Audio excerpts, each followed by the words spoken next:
KV అంటే full form ఏంటి KV అంటే? యాక్చువల్గా నా పేరు డి అండి, అనుదీప్ డి. డి అంటే? డి అంటే మా ఇంటి పేరు తరగొండ అని. ఓకే. బట్ ఇంటి పేరులో ఫాదర్ మాత్రమే ఉంటాడు అనమాట, మదర్ ఉండదు కాబట్టి కొంచెం కేవి అని. కే అంటే కాశీ, వి అంటే విశ్వనాథ్ మా నాన్న పేరు. సో మదర్ కూడా ఉండాలని కేవి అని మార్చుకున్నాను అనమాట. వావ్! అమ్మా నాన్నల పేర్లు పెట్టుకున్నారు అట్లా ఇనిషియల్స్‌గా. అంటే వై అది ఎప్పటి నుంచో పెట్టుకున్నారా? లేకపోతే అవేకెనింగ్ అదేమైనా? సొంతూరు ఏదంటే నాన్న వాళ్ళ ఊరి పేరు చెప్పాలి. హ్మ్. ఇనిషియల్ నాన్న నుంచి వస్తుంది. సో మదర్ అంటే నాకు ఇష్టము, మా అమ్మ వాళ్ళ ఊరు ఇష్టం చిన్నప్పుడు. హ్మ్.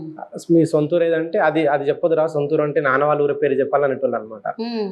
సో ఎందుకు అని చెప్పి అట్లా మెల్లగా తర్వాత ఏదైనా కొన్ని ఫెమినిజం బుక్స్ అవి చదివిన తర్వాత మదర్ని ఎక్కడో అవాయిడ్ చేస్తున్నాం మనం అని చెప్పి ఇంటి పేరులో కేవి అని చెప్పి ఇనిషియల్లో మదర్ని కూడా యాడ్ చేసిన అనమాట నేను. వండర్ఫుల్ అనుదీప్. గ్రేట్ థాట్ అది. నేను రంగనాయకమ్మ గారి బుక్స్ బాగా చదువుతా అండి నేను. హ్మ్. చదివినప్పుడు చాలా డీప్గా ఉంటుంది దాంట్లో, ఫెమినిజం దగ్గర నుంచి మనము ప్రతిదీ.